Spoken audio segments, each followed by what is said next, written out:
Bom, olha, eu estou agasalhado dessa maneira aqui porque eu acabo de vir da rua, aqui em Porto Alegre, um frio de enregelar os ossos, né? Muito frio. O pior é a sensação térmica, porque até que não está tão frio assim, está 13 graus, né?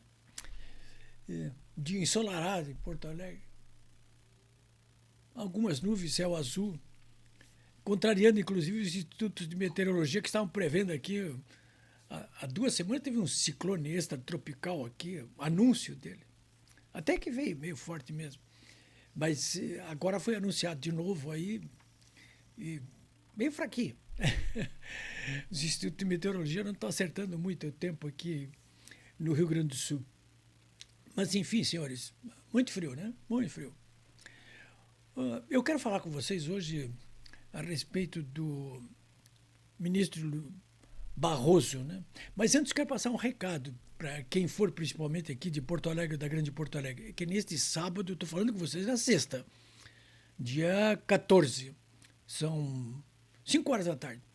Mas amanhã, sábado, portanto, dia 15, às 14 horas, no plenarinho da Assembleia Legislativa aqui do Rio Grande do Sul, por convocação de 2 deputados, o deputado estadual Capitão Martim e o deputado federal Luciano Zucco. O Zucco, aliás, foi quem bolou esse projeto da escola cívico-militares aí, que está em quase tudo que é estado, né? Bom, então amanhã vai ter um ato público lá na Assembleia de defesa da escola cívico-militar. E para variar, o governo do PT investe de novo aí contra os militares, né? E contra os valores defendidos, sociais, defendidos inclusive pelos, a gente sabe, pelos militares, né? Ali não tem escola com partido nessas escolas cívico-militares. Pois o governo Lula petista resolveu acabar com esse programa aí progressivamente até o final do ano. Está havendo reação, claro, né? Do Zuco, enfim, de muita gente que é favorável às escolas cívico-militares, como eu sou favorável. Alguns governadores já avisaram, como o de São Paulo, como do Paraná, como o Zema, do Minas Gerais. Não, olha, tudo bem, vocês podem acabar o programa aí no que diz respeito à colaboração do governo federal, no que for federal, mas nós vamos manter as escolas.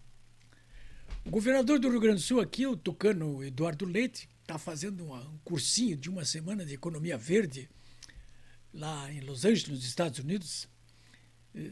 Mas de lá mesmo já tocou no Twitter, né? Não, vou acompanhar a decisão do iminente Lula da Silva e o governo do PT. Tem gente até que esperava que ele ia dar uma de Zema aí, de Tarcísio, de Ratinho Júnior, mas é esperar demais, né? Mas, enfim, vamos para a batalha, né? Então, amanhã, Assembleia Legislativa, plenarinho, 14 horas. Vamos estar lá, hein, pessoal? Vamos lá prestigiar o Zuco, prestigiar o Martim, prestigiar todos aqueles que defendem os nossos valores, né? Os valores sociais, tradicionais, aqui no Brasil e no mundo. Aqueles que garantem a sobrevivência da raça humana, inclusive. Bom, e sobre o ministro Barroso? O Barroso pisou na bola. Ele já tinha pisado na bola com aquela conversa mole dele lá nos Estados Unidos, quando foi peitado por um brasileiro e disse: perdeu, mané. Foi logo depois das eleições. Esse perdeu mané, ele estava dizendo assim: vocês são os mané, perderam a eleição. Bolsonaro perderam a eleição. Que eleição, cara, na ocasião aquela lá, ele já foi criticado. Depois tirou uma nota dizendo: oh, eu não quis ofender ninguém. Sim, passou batido. Mas agora não, no Congresso da UNE, essa semana, da UNE, hein, que é controlada pelos comunistas há 50 anos, né? PCdoB ali, esquerdalha toda. E ele estava lá, no meio daquela esquerdalha lá, um ministro do Supremo Tribunal Federal, magistrado. Olha, ele presente lá. Se lembrando dos tempos que era líder estudantil, eu podia estar me lembrando disso a toda hora, né? Agora, o problema é que o Barroso, ao contrário de mim, ele não esqueceu nada, pelo jeito. E também não aprendeu nada. Né? Eu, pelo menos, não esqueci nada, mas eu aprendi, assim, aprendi muito. Bom, mas até a presença dele lá ia passar batido assim, mas olha o discurso que ele fez lá. Nós, falando para um grupo de comunistas e petistas, né, da esquerda, nós, olha o coletivo aí, derrotamos o bolsonarismo, como derrotamos antes os militares de 64. Nós, ele, claro, quando usou esse coletivo aí, ele não estava se referindo apenas aos que estavam ali. Todo mundo entendeu. Desde quando nós derrotamos o bolsonarismo? Pô, é a primeira vez que um dignitário da estirpe do Barroso, o ministro do Supremo Tribunal Federal, confessa aquilo que nós todos desconfiávamos, né?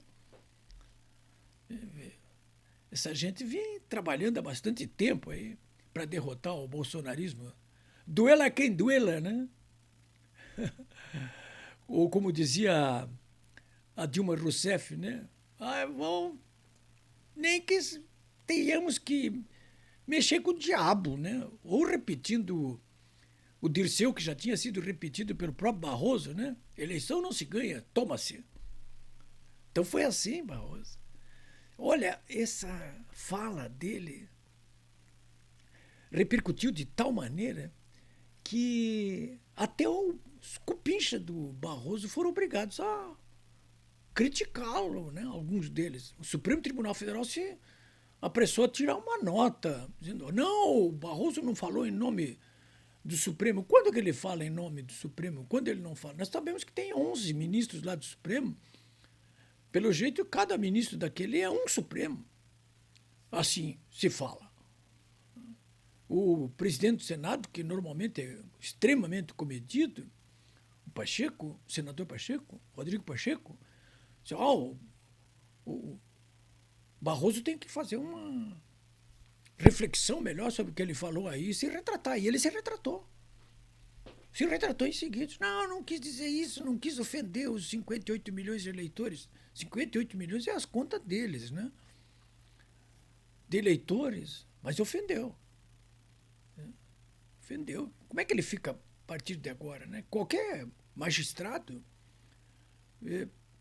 na situação dele, quando tivesse que enfrentar ações movidas contra o Bolsonaro, ou qualquer bolsonarista, deveria se julgar suspeito. Eu já tive casos aqui em que o magistrado se julgou suspeito, por ser amigo ou inimigo meu. Ele vai fazer isso aí? Bom, eu quero completar essa conversa com vocês aqui, desta sexta-feira, lendo um pequeno trecho aqui de um artigo do Leandro Ruschel. Leandro Ruschel, gaúcho, um executivo da área financeira, já mora há bastante tempo nos Estados Unidos, está lá trabalhando há bastante tempo, e de lá ele faz um trabalho glorioso aí de defesa dos nossos valores sociais, né? Sempre falando, né? E ele toca num ponto que é importantíssimo e que é a posição da imprensa, hein? Porque a imprensa tradicional que nós conhecemos aí, anti-bolsonarista, como o ministro Barroso, ela podia fazer uma reflexão, o Globo, a Folha, o Estadão, a Zero Hora aqui de Porto Alegre, podia fazer uma reflexão, como mandou o Rodrigo Pacheco para o Barroso, né? E, peraí, mas, ministro, o que é isso, né? O que é isso? Então diz o Leandro Ruschel, né, que eu conheço muito bem, é meu amigo, ele diz o seguinte, mais interessante do que a confissão pública do ministro do Supremo com a frase "nós derrotamos o bolsonarismo", é a reação da militância de redação, que é como ele chama o pessoal que está nas redações, sobretudo da mídia tradicional, dos jornais, né? E já falei alguns deles aí para vocês, o Globo, aqui a Zero Hora em Porto Alegre, né? Essa militância de redação lulopetista é o principal grupo responsável por apoiar a ação política do tribunal nos últimos anos. É isso aí. Apesar de alguns militantes de redação terem defendido o ministro como filho da Amélia, do PCdoB, apesar disso, ele diz que a maioria criticou, não pela fala, né? Como eu já disse, não pela fala. Não pela fala. Porque ele sabe que aquela fala é isso aí, né? Essa militância de redação, na verdade, ela criticou o ministro, como diz o Leandro Ruschel, pelo fato do ministro ter deixado exposto o regime de exceção em que vivemos. É isso. Ele pegou bem a questão. Ele vai adiante e diz assim: para tentar manter a posição de superioridade moral, a militância de redação precisa diariamente repetir a cantilena da defesa da democracia como justificativa para todas as arbitrariedades cometidas contra a direita nos últimos anos, que representam exatamente o inverso da democracia. Vamos adiante. Quando um ministro sobe no palanque de um evento político de extrema esquerda, como foi esse da UNE, e se gaba de ter ajudado a derrotar o bolsonarismo, fica muito difícil para a militância de redação manter de pé o teatro da defesa da democracia. Fica evidente, além de qualquer dúvida, a instrumentalização das instituições para garantir o poder hegemônico da esquerda, com a perseguição, com a censura, com o exílio, com a prisão da oposição, como ocorre e está ocorrendo, como ocorre em qualquer regime totalitário e está ocorrendo hoje no Brasil. Ele completa o artigo dizendo: seria impossível instituir tal regime de exceção não fosse o apoio determinante da auto-intitulada imprensa profissional, que se transformou em mero órgão de propaganda do regime. Eu diria até para vocês o seguinte, que o modo como essa militância de redação se comporta, e a mídia tradicional, não é apenas de um órgão propagador, não, mas coisa inédita, acho que no mundo, uma mídia, uma militância de redação, jornais, revistas, televisão, rádios, que são cúmplices, são parceiros do estado de exceção. Eles simplesmente são aliados. Aquilo que eu chamo apropriadamente no coletivo o eixo do mal. Eles fazem parte do eixo do mal. É isso, senhores.